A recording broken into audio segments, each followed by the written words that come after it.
ABP news आपको रखे आगे। दिल्ली बॉर्डर पर जमे किसान आंदोलन का आज 47वां दिन। किसान आंदोलन और कृषि कानूनों से जुड़े सभी मामलों की सुप्रीम कोर्ट में होगी सुनवाई। संयुक्त किसान मोर्चा की बैठक में फैसला। सुप्रीम कोर्ट में सुनवाई के दौरान प्रशांत भूषण और दुष्यंत दवे करेंगे किसानों की पैरवी। आंदोलन पर आगे की रणनीति के लिए किसान संगठनों ने की अहम बैठक। प्रदर्शन की वजह से बंद रहा चिल्ला और गाजीपुर बॉर्डर। विवाद के बाद मुनव्वर राणा ने विवादित ट्वीट हटाया। एबीपी न्यूज से बातचीत के दौरान ट्वीट डिलीट करने की जानकारी दी। किसान आंदोलन के समर्थन में मुनव्वर राणा ने लिखा था, ट्वीट किया था, मुल्क के कुछ लोगों की रोटी तो मिलेगी, संसद को गिराकर वहां कुछ खेत बना दो। अब ऐसे ही बदलेगा किसानों का मुकद्दर, सेठों के बनाए गोदाम जला दो। मुनव्वर राणा के संसद गिरा दो वाले शेर को कांग्रेस का समर्थन। सांसद रवनीत सिंह ने कहा, इस शायरी पर सोचना चाहिए कि क्या लोकतंत्र पर लोगों का विश्वास कम हो रहा है। मुनव्वर राणा के शेर पर बीजेपी ने जताई कड़ी आपत्ति। गौतम गंभीर ने कहा, किसानों का भड़काया जा रहा है, मोदी जी किसानों का भला कर रहे हैं। किसानों के विरोध के चलते अपने ही विधानसभा क्षेत्र करनाल में सभा नहीं कर पाए सीएम मनोहर लाल खट्टर। कैमला गांव में किसान महापंचायत में शामिल होना था। खट्टर की महापंचायत से पहले जमकर हंगामा। किसान गांव वालों ने काले झंडे दिखाए। पुलिस ने प्रदर्शनकारियों पर लाठीचार्ज किया। आंसू गैस की गोली भी दागी गई।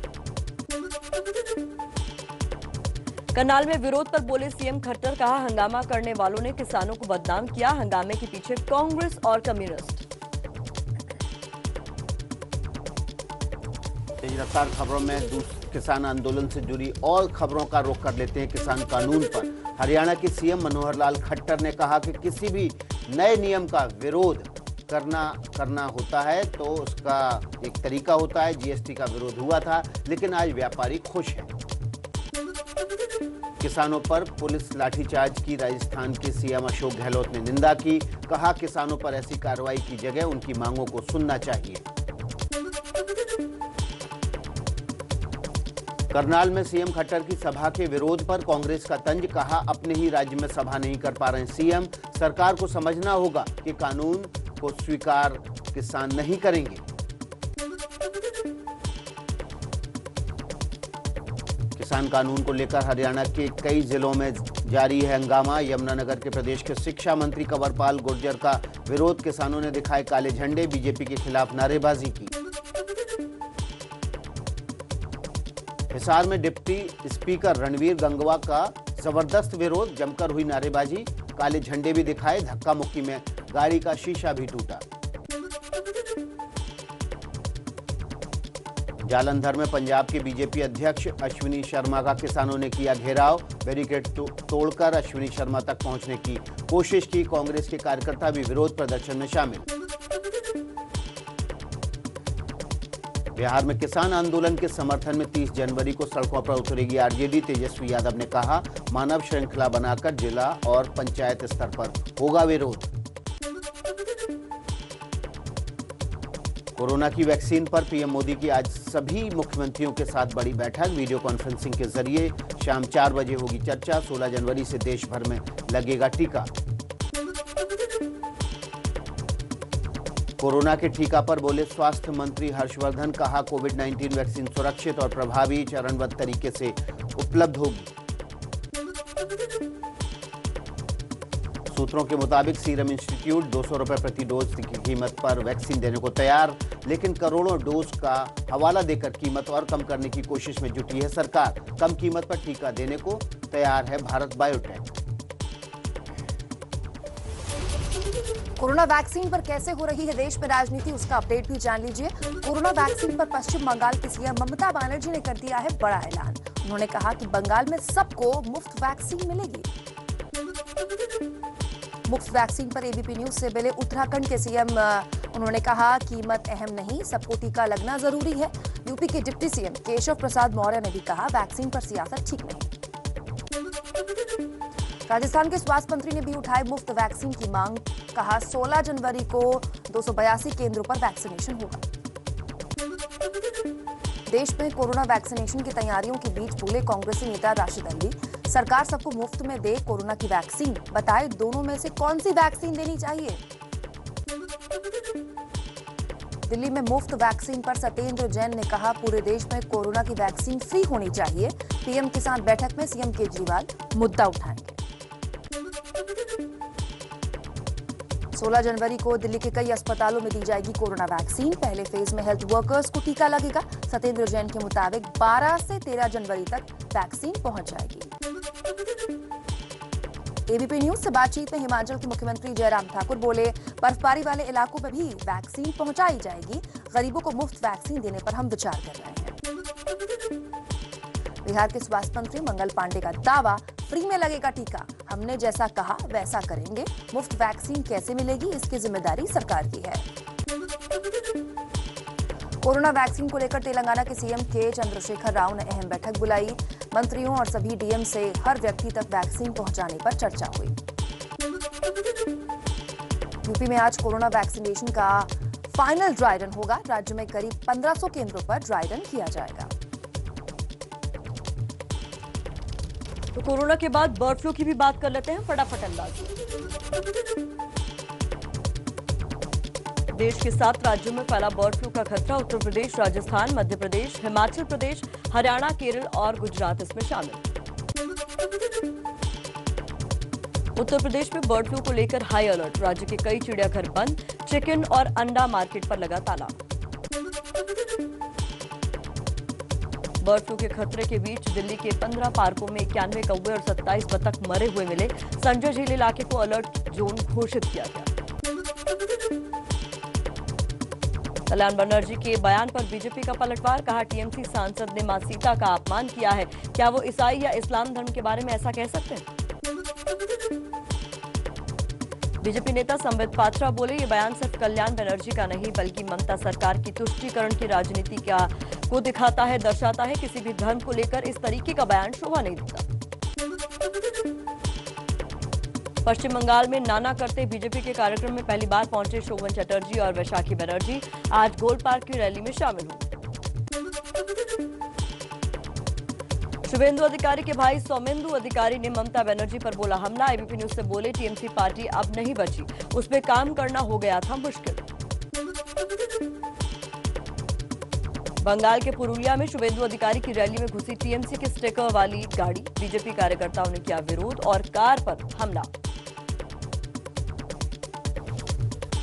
तो पश्चिम बंगाल की कुछ और खबरों का रुख कर लेते हैं फटाफट में। शुभेंदु अधिकारी का टीएमसी पर बड़ा आरोप है। बोले, पुरुलिया में जिला परिषद चुनाव में बैलेट बॉक्स को लूटकर कमल वाले बैलेट पेपरों को घास फूस में बदल दिया गया। इस बार 9-0 से करना है। पूर्वी मिदनापुर के काथी में झंडा लगाते वक्त बीजेपी समर्थकों पर हमला, 7 लोग घायल। बीजेपी ने टीएमसी पर लगाया हमले का आरोप। बर्धमान में जेपी नड्डा की रैली के एक दिन बाद बीजेपी टीएमसी कार्यकर्ताओं के बीच झड़प, दोनों ओर से 7 लोग घायल। इलाके में रैपिड एक्शन फोर्स तैनात। बंगाल में सीएम ममता बनर्जी का चुनावी अभियान तेज। आज हबीबपुर में एक रैली को करेंगी संबोधित। बीजेपी अध्यक्ष जेपी नड्डा आज से 2 दिन के असम दौरे पर रहेंगे। नड्डा आज दोपहर 12:30 बजे असम के कुबीर ग्राम एयरपोर्ट पहुंचेंगे। असम विधानसभा चुनाव की तैयारियां शुरू। आज गुवाहाटी पहुंचेगी चुनाव आयोग की टीम। राज्य में इस साल मार्च-अप्रैल के बीच होना है चुनाव। सीएम नीतीश कुमार के बाद छलका जेडीयू सांसद ललन सिंह का दर्द। बोले, हमारे साथ साजिश हुई। ये कैसे हो सकता है कि जिस दल के नेता के नेतृत्व में गठबंधन चुनाव लड़े उसे ज्यादा सीटें ना मिले और जेडीयू को कम। जेडीयू के बिहार प्रदेश अध्यक्ष बनाए गए उमेश कुशवाहा एबीपी न्यूज से बोले, पार्टी की तरफ से मिली जिम्मेदारी पूरी तरह से निभाऊंगा। मध्य प्रदेश के सीएम शिवराज सिंह चौहान आज महिला सुरक्षा के लिए जन जागरूकता अभियान की करेंगे शुरुआत। इसके तहत गुमशुदा महिलाओं और लड़कियों को तलाशा जाएगा। मुंबई कांग्रेस के महासचिव विश्वबंधु राय ने फिर सोनिया और राहुल गांधी को लिखी चिट्ठी। लिखा, सरकार में शामिल कई नेता भ्रष्टाचार में डूबे हैं, जिसकी आंच कांग्रेस पर आ रही है। कुछ और अहम खबरें सियासी तौर पर जो महत्वपूर्ण है आपके सामने रख देते हैं। महाराष्ट्र में घटाई गई कई विपक्षी नेताओं की सुरक्षा, बीजेपी ने बताया राजनीति से प्रेरित। बीते दिनों खुफिया विभाग ने वीआईपी सुरक्षा का रिव्यू किया था। भंडारा के अस्पताल का महाराष्ट्र के सीएम उद्धव ठाकरे ने दौरा किया। आग में झुलसकर 10 बच्चों की मौत हुई थी। शिवसेना सांसद संजय राउत की पत्नी वर्षा राउत आज फिर ईडी के सामने हाजिर होंगी। पहले भी हो चुकी हैं पूछताछ। 55 लाख रुपए के लेन देन का आरोप है। अरबिंदो हेठरू भूमि आवंटन केस में आंध्र प्रदेश के मुख्यमंत्री जगन रेड्डी को ईडी की स्पेशल कोर्ट का समन आज पेश होने का आदेश है। मऊ से बाहुबली विधायक मुख्तार अंसारी को यूपी लाने के लिए आज सुप्रीम कोर्ट में सुनवाई। रोपड़ से मुख्तार को लाने गई पुलिस लौटी थी खालेहा। मथुरा के श्री कृष्ण जन्मभूमि और ईदगाह विवाद में आज होगी जिले के सिविल कोर्ट में सुनवाई। याचिका में ईदगाह हटाने की मांग की गई है। एम्स दिल्ली का वार्षिक दीक्षांत समारोह आज। वर्चुअल कार्यक्रम में केंद्रीय स्वास्थ्य मंत्री हर्षवर्धन शामिल होंगे। बॉर्डर पर पाकिस्तान ने फिर किया सीज फायर का उल्लंघन। नौशेरा सेक्टर में मोर्टार से गोले दागे। भारतीय सेना दे रही है मुंहतोड़ जवाब। दिल्ली में द्वारका की कंस्ट्रक्शन साइट पर मिट्टी धंसने से एक मजदूर की मौत। कई मजदूरों को फायर ब्रिगेड की टीम ने बचाया। केस दर्ज कर पुलिस जांच कर रही है। मुंबई पुलिस ने करीब 1 साल बाद सुलझाई एक बुजुर्ग महिला की हत्या की गुत्थी। 2 लोग गिरफ्तार। पिछले साल हुई थी अंधेरी में 75 साल की महिला की हत्या। अपराध जगत की कुछ और खबरों का रुख कर लेते हैं इसी तरह फटाफट अंदाज में। पटना की 2 नाबालिग देह व्यापार की मंडी में बिकने से बाल बाल बची। झारखंड के रामगढ़ में एक होटल में बंधक बनाकर उन्हें रखा गया था। बंधक बनाने वाली महिला और पुरुष फरार।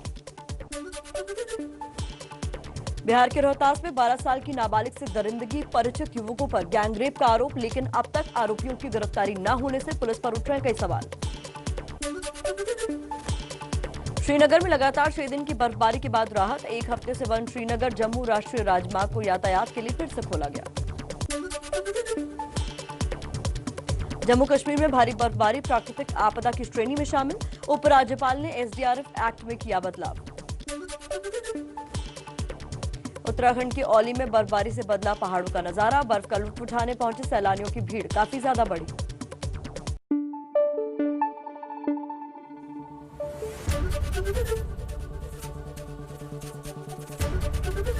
एबीपी न्यूज आपको रखे आगे।